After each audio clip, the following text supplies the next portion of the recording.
जिसके चलते अमिताभ बच्चन हर दिन सेट पर उनसे मिलने पहुंच जाया करते थे। इससे परेशान होकर राजेश खन्ना जया को कहा करते थे कि तुम इस लड़के से मत मिला करो, इसका कुछ नहीं होने वाला है भाई, तुम अपने करियर पर ध्यान दो।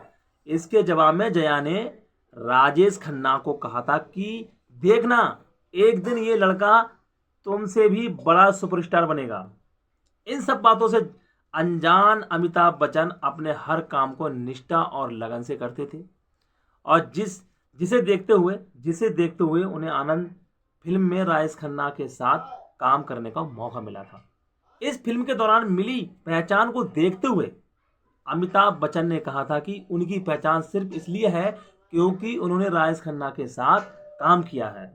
धीरे धीरे समय बीतता रहा। अमिताभ बच्चन अपने समय और पालन काम के प्रति समर्पण से कई निर्माता और निर्देशकों को पसंदीदा बन गए थे, और राजेश खन्ना देर से आने वाली आदत से हर किसी की आंखों में खटकने लगे थे। साल 1973 में राजेश खन्ना के मना करने के बाद अमिताभ बच्चन को जंजीर फिल्म में काम करने का मौका मिला।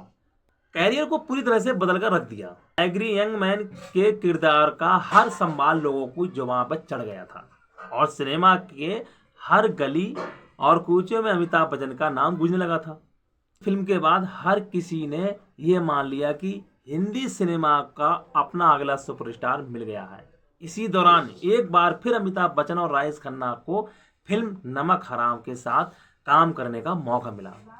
ये फिल्म देखने के लिए राजेश खन्ना ने भी कह दिया कि अब मेरे तख्त पर वारिस मुझे और फिल्म इंडस्ट्री को मिल गया है। अवार्ड शो ने जो सही साबित कर दिया। 1974 में आयोजित हुई फिल्म अवार्ड में बेस्ट एक्टर का अवार्ड ऋषि कपूर को मिला था।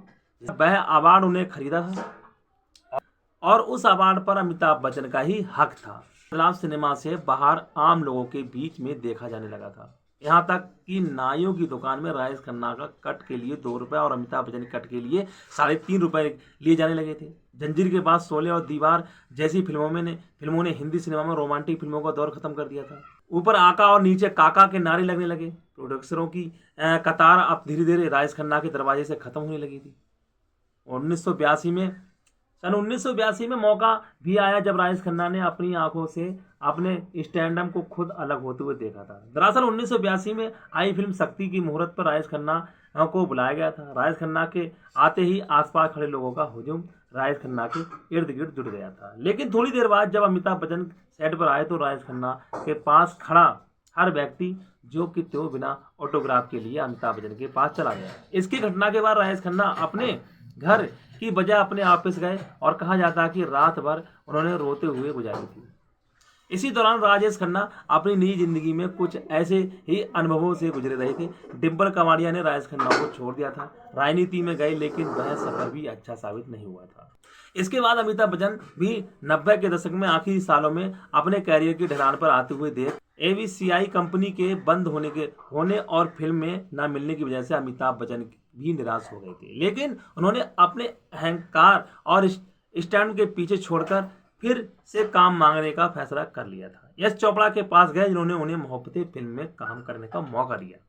लेकिन राजेश खन्ना को अपनी पुरानी आदतों ने अब भी जकड़ रखा था। उन्हें काम मांगने से मना कर रही थी, और उनकी इसी आदत से चलते मिस्टर इंडिया जैसी फिल्म से भी उन्हें हाथ धोना पड़ा था। इसके बाद राजेश खन्ना की दिनचर्या का अधिकतर समय शराब के साथ गुजरने लगा।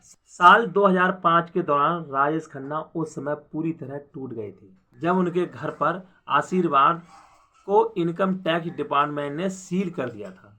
इन सब बातों को देखते हुए राजेश खन्ना ने टीवी की दुनिया से वापसी करने का मन भी बनाया, लेकिन उनकी एक शर्त थी, उन्हें उतने रुपए मिलने चाहिए जितने अमिताभ बच्चन को केबीसी के लिए मिलते हैं। बिग बॉस में उनकी इस शर्त को मान लिया था, लेकिन अंतिम मौके पर अक्षय कुमार के कहने पर राजेश खन्ना ने बिग बॉस में जाने से मना कर दिया। इसके बाद राजेश खन्ना को वफा जैसी फिल्मों और पंखे के विज्ञापन करते हुए देखा गया। भारतीय सिनेमा के पहले सुपरस्टार को बदहाली और बेचारगी में देखना काफी कष्टदायक था, लेकिन वह रास्ता भी राजेश खन्ना ने खुद ही अपने लिए चुना था। प्रशंसा और प्रशंसकों से घिरे रहने की तलाश और ज्यादा से ज्यादा काम करने की आदत उन्हें इस मोड़ पर लाई कि जहां उनके पास कुछ नहीं था। 2005 में फिल्म एफआर का उस समय अवार्ड शो में दिए गए भाषण में वो बेचारगी और बेबसी साफ नजर आ रही थी। 18 जुलाई 2012 के दिन राजेश खन्ना अपनी तनहा जिंदगी को छोड़कर इस दुनिया से विदा हो गए थे।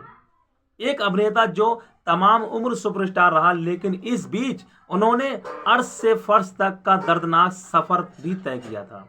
अपनों को पराया बनते हुए भी देखा है और दौर खत्म हो गया, लेकिन राजेश खन्ना की यादें अब भी हर किसी के जहन में जिंदा हैं।